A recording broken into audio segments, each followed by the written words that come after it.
Hi guys, I'm certainly not the best at theorizing or putting clues together, so to speak. So more than likely, all of the things I say in this video will turn out to be very false and meaningless by Volume 4. This video will contain a lot of spoilers! If you're not completely caught up with RWBY at this point, do not watch this video. Without further ado, let's get to it. So what about all the other teams we saw during Volume 3? We directly know nothing about how the other teams experienced the end of the Battle of Beacon. Because of the safe zone that was established in Vale, I assume that they all went there when Port and Oobleck told them to get on the ships. And I believe after the whole thing was over and people just kind of saw that the dragon was frozen and things were kind of in this weird limbo-y state, that I assume that they split up and went home, at least to their families or back to their respective schools. Teams like Team Sun, Team Funky, etc. probably went back to their respective schools quite shaken, but I would assume that training them to be huntsmen and huntresses would eventually resume as normal. Now I'm going to talk about Penny.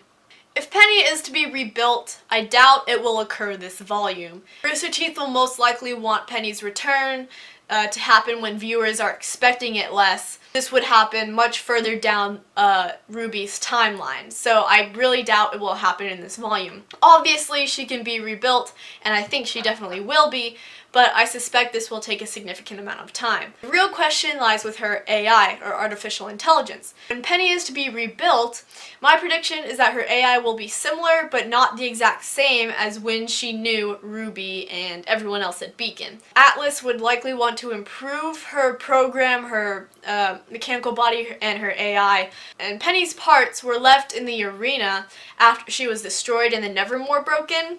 We just see him kind of fly away with the huge wind gust when the Nevermore lands. Everyone fled the stadium. It is unlikely that anyone collected her to retrieve her AI with its gathered information. Either that, or her AI and info she gathered during her experiences was constantly downloaded or copied into a separate program. This would let her keep her memories, like they could reinstall the AI as it was when she died. If that is the case, Penny's father may want to rebuild her exactly as she was, included with her newer memories, so it's like she was never gone. However, since Atlas is a kingdom of innovation, it is likely that those who helped Penny's father build her, aka Ironwood, would want to make improvements in some way, shape, or form. So now we're moving on to Qrow, and if you didn't know that there was a after credits scene at the end of the Volume 3 finale, so there's a short little scene after the credits on episode 12 of Volume 3, go watch that right now before you listen to this, so pause this, watch that, and then come back. Obviously, from that post-credit scene, his semblance appears to be the ability to turn into a crow. So this is shown when he's on the cliff, he's watching RWBY, Jean, Nora, and Ren walk off, and he jumps off the cliff and we see a crow fly out from where he jumped off. If this is true, he's able to carry things with him while he's a crow, because we saw he had his weapon with him, he had obviously clothes on, he had Ozpin's cane with him, but when the crow flew off, there was nothing there. So it was just a crow, he wasn't carrying anything. Some people I've seen doubt this ability, and they see it as simply being symbolic of Qrow following RWBY, Jean, Nora, and Ren on their journey, but I doubt this is the case. Why would Rooster Teeth include this scene in that exact way if it was meant to be simply symbolic?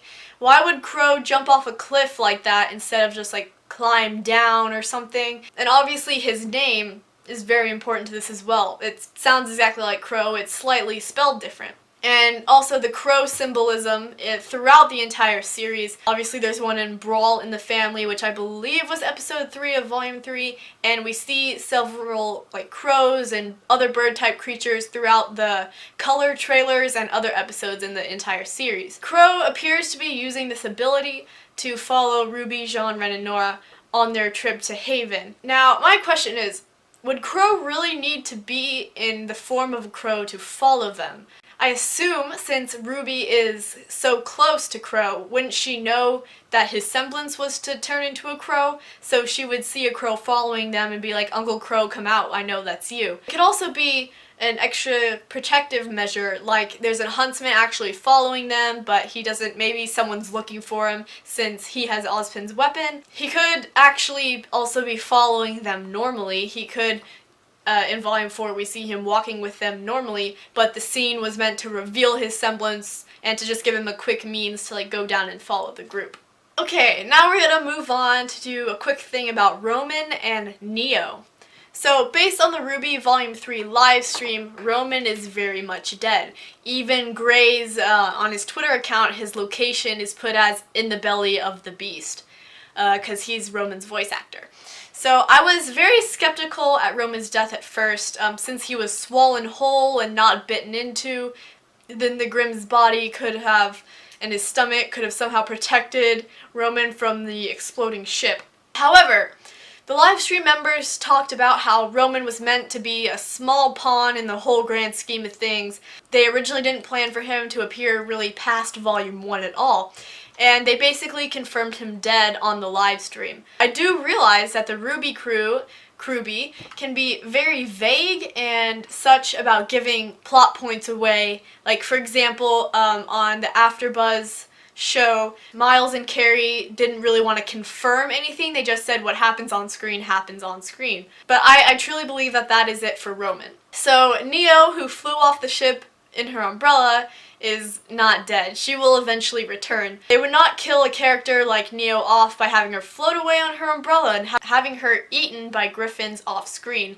Or at least they should not get rid of her that way. She's so mysterious, and yes, she has a voice actress, so we have to hear her talk, so that's not it for Neo. But what is the nature of Roman and Neo's relationship? Roman obviously cared for Neo, shown by how he shouted after her when she flew off the ship with her umbrella. They also worked very well together in fights, which means that they had worked together with each other for a while. It is difficult to judge how old Neo is, even though she is short, because we have not seen much of her.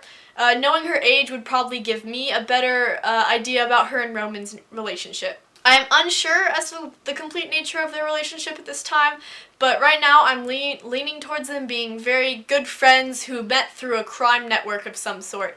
She most likely followed him to work for Cinder when Cinder recruited Roman. Okay, more villains, this time Emerald and Mercury. So, I think everyone noticed Emerald's reaction to the Battle of Beacon. She seemed to be second-guessing Cinder's whole plan. She said it's almost sad when she watched the battle going on. Everything being destroyed and people falling victim to Cinder's plan, Emerald just didn't seem quite comfortable with it. We also know Mercury was filming the whole thing, but after the tower fell, which means all communications throughout Remnant fell, what did he and Emerald do? Where did they go? That is completely unknown at this point. They just disappeared, were not shown again for the rest of the volume. So if Emerald is going to eventually go against her initial villainous intentions, I think it will take a lot more time than some other people expect.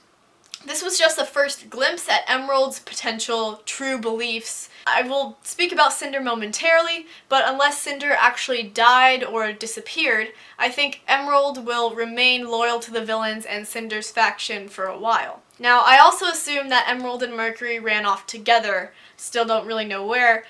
They assumed Cinder would be fine on her own, which she was until RWBY showed up.